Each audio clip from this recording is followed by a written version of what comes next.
आज जो टॉपिक है मानव विकास सूचकांक, बहुत मोस्ट इम्पॉर्टेंट टॉपिक है मानव विकास सूचकांक, जिसे हम लोग HDI के नाम से जानते हैं।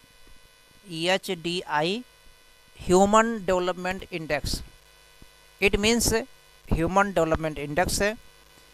ये है क्या? मानव विकास सूचकांक। इसे हम लोग भारतीय अर्थशास्त्र में, भारतीय अर्थव्यवस्था में या अर्थशास्त्र में, इकोनॉमी में मानव विकास सूचकांक के नाम से जानते हैं। सूचकांक मीन्स इंडेक्स है क्या? विश्व के विभिन्न देशों में सामाजिक, इट मीन्स सोशल, इकोनॉमिक, आर्थिक क्षेत्रों के, सामाजिक और आर्थिक क्षेत्रों के विभिन्न पहलुओं को आंका जाता है। और ये आंकता कौन है? सामाजिक मतलब सोशल कह सकते हैं, आर्थिक कह सकते हैं। आर्थिक क्षेत्र के विभिन्न पहलुओं को इसमें आंका जाता है। आंकता कौन है? UNDP, United Nations Development Programme. United Nations Development programme.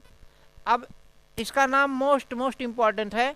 अगर ये आ गया क्वेश्चन में, HDI ह्यूमन डेवलपमेंट इंडेक्स मानव विकास सूचकांक कौन जारी करता है?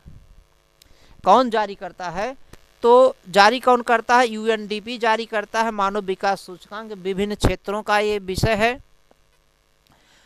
कभी कभी इसमें पूछ लेता है कि भारत का स्थान कौन है, कौन सा है, 2025 में कौन सा स्थान रहा है और विश्व में कौन स्थान रहा है। अभी मैं आगे चर्चा करूंगा कौन सा स्थान रहा है, तब तक आप सोचते रहिए। अब हम देखते हैं इसको सबसे पहले बताया किसने था। हमारा एक पड़ोसी देश है, सभी लोग जानते होंगे, पाकिस्तान। तो पाकिस्तान के एक अर्थशास्त्री हैं, पाकिस्तान के अर्थशास्त्री, इनका नाम था अर्थशास्त्री, इनका नाम था महबूब उल हक। महबूब उल हक, ये पाकिस्तान के अर्थशास्त्री हैं। इस HDI का प्रतिपादन इन्होंने ही किया, इन्हीं को श्रेय मिलता है। हालांकि भारत के एक अर्थशास्त्री जिनका नाम आप लोग जानते होंगे, नोबेल पुरस्कार प्राप्त विजेता हैं, नोबेल पुरस्कार प्राप्त विजेता हैं, इनका नाम है अमर्त्य सेन। अमर्त्य सेन ने भी सहयोग दिया था, हेल्प किया। और इनको किस क्षेत्र में नोबेल पुरस्कार मिला था? अगर देखेंगे नोबेल पुरस्कार मिला है तो कल्याणकारी अर्थशास्त्र के क्षेत्र में मिला है। कल्याणकारी, वेलफेयर, कल्याणकारी अर्थशास्त्र के क्षेत्र में इन्हें मिला है पुरस्कार। तो सभी को समझ में आ गया होगा, नोबेल पुरस्कार प्राप्त विजेता अमर्त्य सेन ये भारतीय हैं, इंडियन हैं। इनको कल्याणकारी अर्थशास्त्र के क्षेत्र में नोबेल पुरस्कार मिला। प्रत्येक वर्ष 10 दिसंबर को अंतर्राष्ट्रीय मानवाधिकार दिवस के अवसर पर नोबेल पुरस्कार दिया जाता है।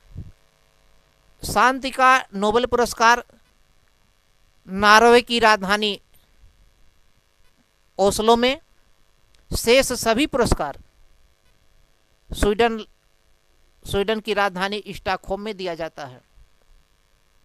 पहले यह केवल 5 क्षेत्रों में मिलता था, अब यह 6 क्षेत्रों में, 6 इसके एरियाज हैं जिसमें दिए जाते हैं।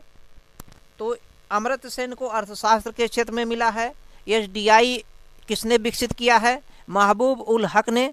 अब इसका आयाम क्या है, मापन क्या है, क्या आधार है, क्या बेस है, क्या आयाम है? इसके 3 आयाम है। अगर ये पूछ लिया कितने आयाम है, हाउ मेनी आयाम्स, कितने आयाम हैं, कितने इसके क्षेत्र हैं, कौन सा इसका मापन के परिधि में आता है। तो 3 कौन है, तो अगर नंबर 1 पे देखेंगे जीवन प्रत्याशा है, जीवन प्रत्याशा क्या है, जीवन प्रत्याशा। नंबर 2 देखेंगे, जीवन प्रत्याशा के बाद में नंबर 2 अगर देखेंगे, दिख नहीं रहा होगा, मैं बोल दे रहा हूं, जीवन प्रत्याशा यानी कि विश्व में किस देश में सबसे ज्यादा उम्र तक लोग जीते हैं। जैसे भारत में जीवन प्रत्याशा सबसे ज्यादा राज्य अगर बात किया जाए, स्टेट की बात किया जाए तो केरला में सबसे ज्यादा लंबे उम्र तक लोग जीवित रहते हैं। ऐसे हर देश का मापा जाता है। जीवन प्रत्याशा के बाद में अगर देखेंगे तो शिक्षा है, शिक्षा कहाँ तक लोग प्राप्त किए हैं, किस क्षेत्र में शिक्षा प्राप्त की है, इंजीनियरिंग में, डॉक्टरी में, या कॉमर्स के क्षेत्र में, या सामान्य क्षेत्र में, या मिडिल में है, या उससे नीचे है। शिक्षा के बाद में तीसरे नंबर पे अगर देखेंगे, ये 3 मापन है। तीसरा और भी इंपॉर्टेंट दिख रहा है, प्रति व्यक्ति राष्ट्रीय आय, पर कैपिटा इनकम जो है, प्रति व्यक्ति राष्ट्रीय आय, उस देश में प्रति व्यक्ति राष्ट्रीय आय कितना है, पर कैपिटा इनकम। ये 3 क्षेत्र मोस्ट इंपॉर्टेंट है, इसको आपके मेमोरी में याद होना चाहिए। अंडरस्टैंडिंग। अब इसमें अगर ये देख लिया जाए कि क्वेश्चन बन जाता है, निम्न कथनों पर विचार करें। एसडीआई का प्रतिपादन भारत के किसी पड़ोसी देश ने, अर्थशास्त्री ने किया। बात एकदम सही है। डायरेक्ट थोड़े पूछेगा, इनडायरेक्ट में भी पूछ सकते हैं। नंबर 2 दे दिया जाए, 2025 के बजाय 2024 में दे सकता है, कम से कम 25-24 का तो याद होना चाहिए। 2025 में या 2024 में एसडीआई में भारत की रैंकिंग क्या रहा है। 2025 में आप जानते हैं क्या, कितना रहा है? 130। 2025 में 130 रहा है। देखिए स्टूडेंट जान रहे हैं, जो जान रहा है वो बीट कर लेगा, उसके वो हाथ ऐसे दिखाएगा, वी मतलब विक्टर, डेट बिकम्स IAS। अगर IAS नहीं होता है तो PCS तो 100% हो जाएगा, लेकिन अगर तैयार कर रखा है तो बहुत ज़्यादा इसमें थोड़े पूछा जाता है। अब इसका प्रतिपादन महबूब उल हक ने सबसे पहले कब किया था? 1990 ईस्वी में। एडी मतलब ईस्वी होता है 1990 में। ये मैं अभी तक नहीं बताया था। अभी इसमें बहुत सी चीज़ें हैं जिससे आपको प्री में और साथ में मेंस में लिखने में बहुत कामगार साबित होगा। हम इसी के बाद में अपने जो हमारे अर्थशास्त्री हैं उनसे हम बात करेंगे, वो आएंगे बताएंगे। मैं इसी पर जय हिंद कह करके अलविदा लेता हूँ। धन्यवाद।